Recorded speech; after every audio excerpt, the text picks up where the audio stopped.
we now have the myth of a forum of former Southeast governors. Today, the 7th of April, 2026. And so we have been deliberating, and they have asked me to read out a very short communique, which is a product of our discussion and dialogue.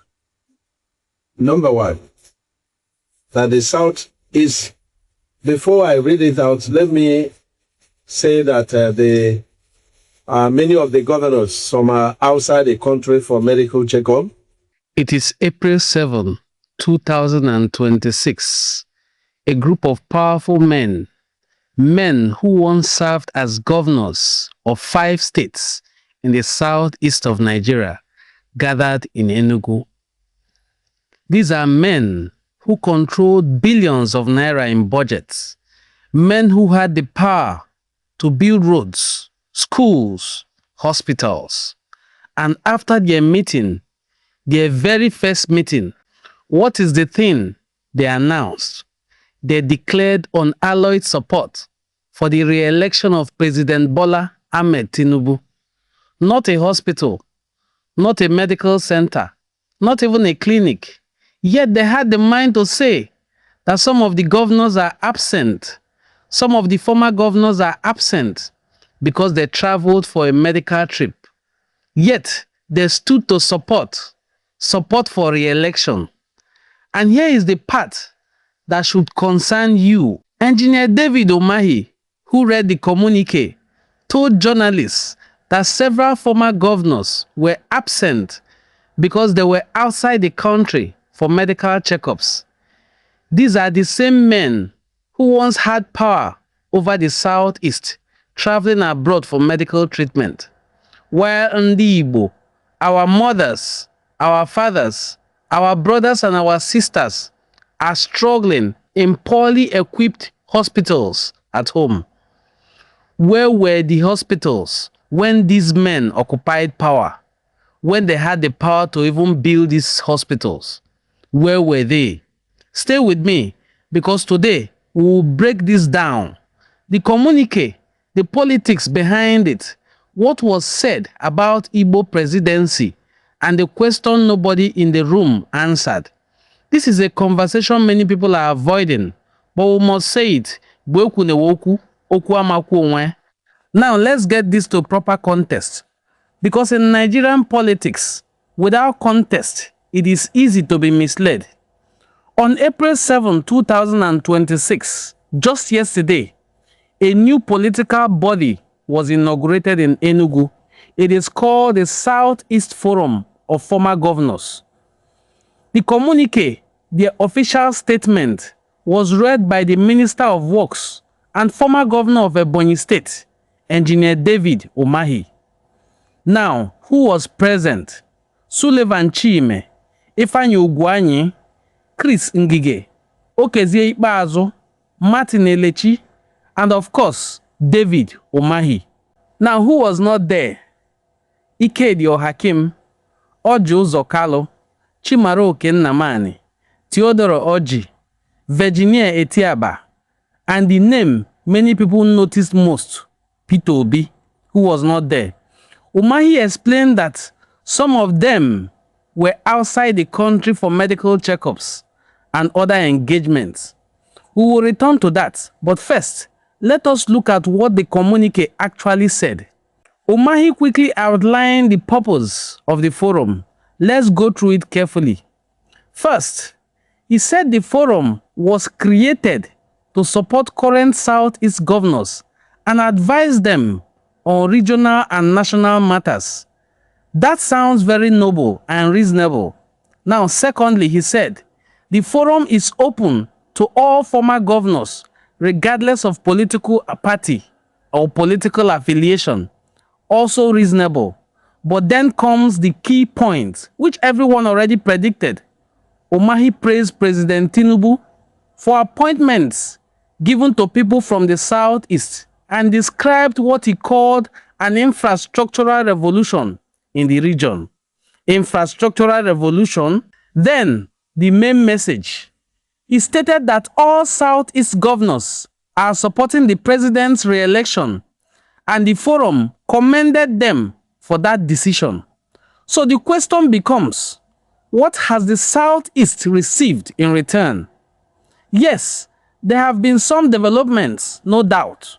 Federal government projects like the Second Niger Bridge, the Southeast Development Commission, a long-term development plan called Southeast Vision 2050. But are these enough? Is a 25-year plan enough for a region that has faced decades of neglect? Is a handful of appointments enough for a people who have never produced a democratically elected president? These are real questions that we should ask ourselves, because this endorsement is not just politics, it is negotiation. What exactly is being negotiated, and who is benefiting from this negotiation? Is it in the interest of ordinary people, or in the interest of political elites protecting their own positions? I am not making accusations here. I am asking questions, and in democracy, questions matter a lot. Now let's return to that earlier point that I raised. Umahi mentioned that some former governors were outside the country for medical checkups. Think about that for a while. These are men who served 4 to 8 years in office, controlled massive resources, and were responsible for millions of people. Yet, they cannot rely on health care in the Southeast. They cannot rely on one of the hospitals they built. They travel abroad to Europe, America, or Asia for treatment. Meanwhile, ordinary citizens in the Southeast face hospitals without equipment, clinics without drugs, and facilities without electricity. So the question must be asked, where were the hospitals when these people were in power? This is not an insult. It is a necessary question to ask, because these men had the power to build systems that could serve the people and themselves as well, or even their children.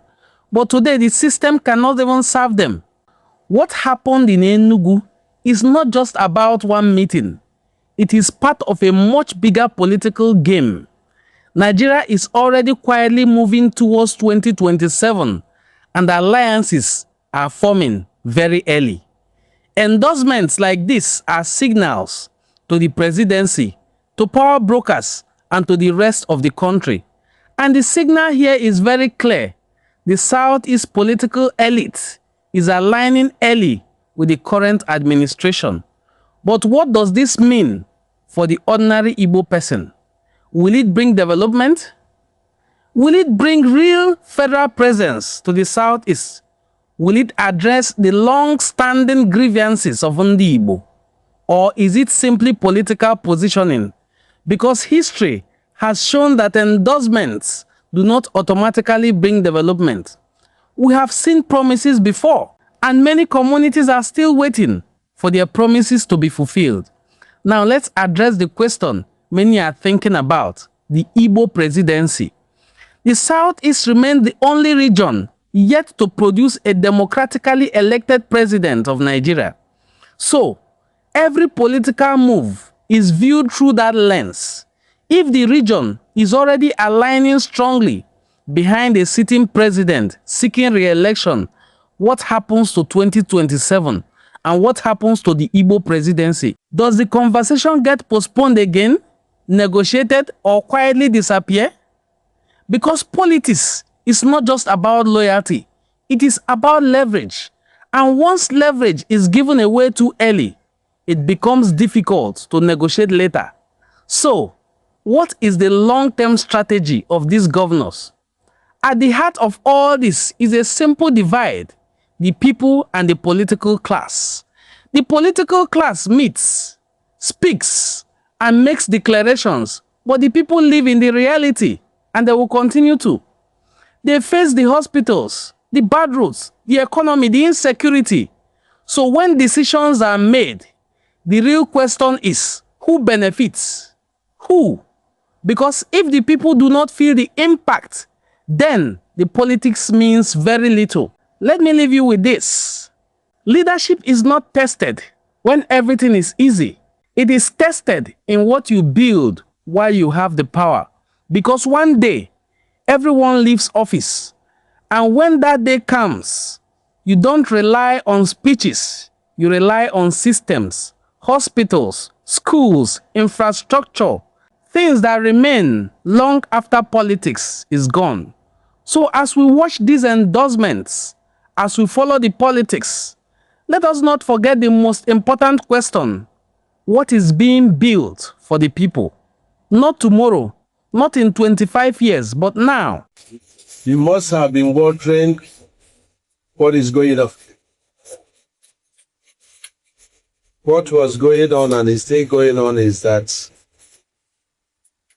we now have the net of a forum of former Southeast governors. Today, the 7th of April, 2026. And so we have been deliberating, and they have asked me to read out a very short communique, which is a product of our discussion and dialogue. Number one, that the South is, before I read it out, let me say that many of the governors, some are outside the country for medical checkup.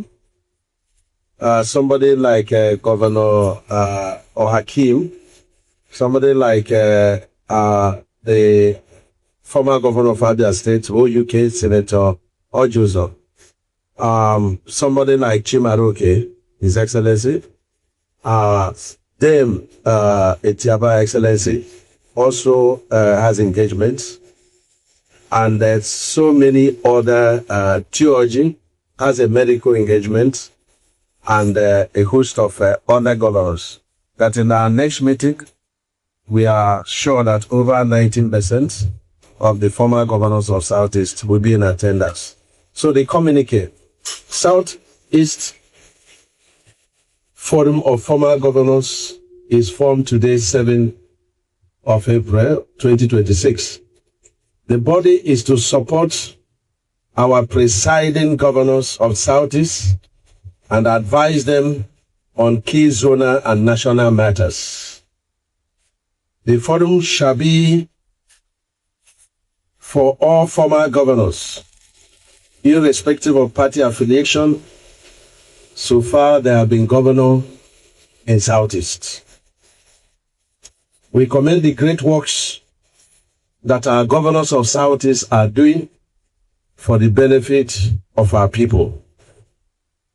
We commend Mr. President very highly for all the appointments, some of them very key, that is given to sons and daughters of Southeast, and for infrastructural revolution in Southeast, just like what he's doing in other regions of the country. We also thank Mr. President for the assistance to the governors of Southeast, and of course, indeed, all governors of the country, which has helped the governors of Southeast in very, very high measures towards the great achievements they have recorded while in their various offices.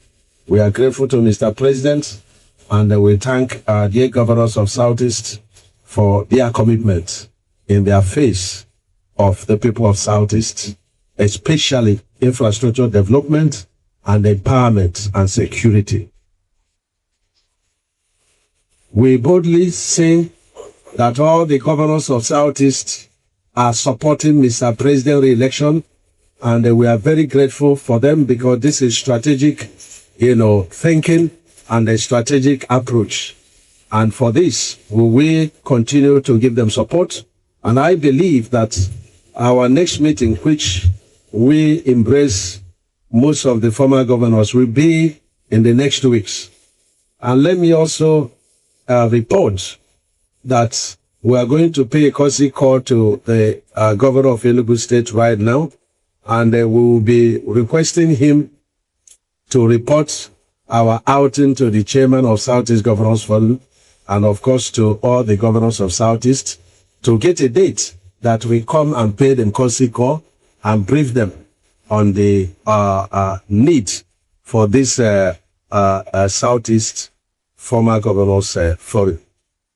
That's yeah, and synergize with them and see areas we can support them, and of course help them to educate our people on the great work they are doing for our people. That's the outcome of our meeting today. Do you have any question? Yes. Why is the webinar here? Because all the former governors are not here. Okay, this is a long time we had the people of starting going up for it. Now in the field that we really love Thomas have this of school, so now they shine. Then We are supportive of them. They are our leaders. Nobody is taking shine off his leader. So this is for support of their streets. Oh.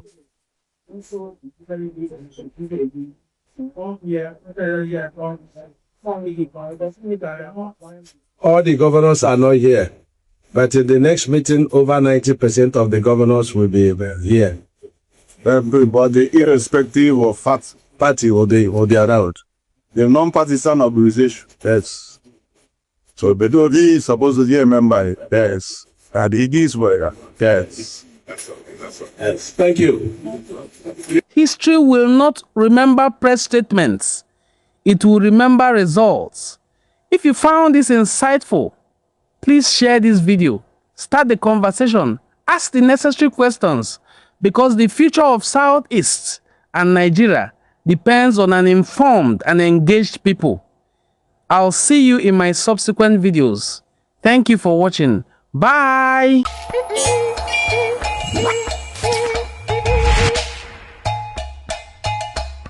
Hey.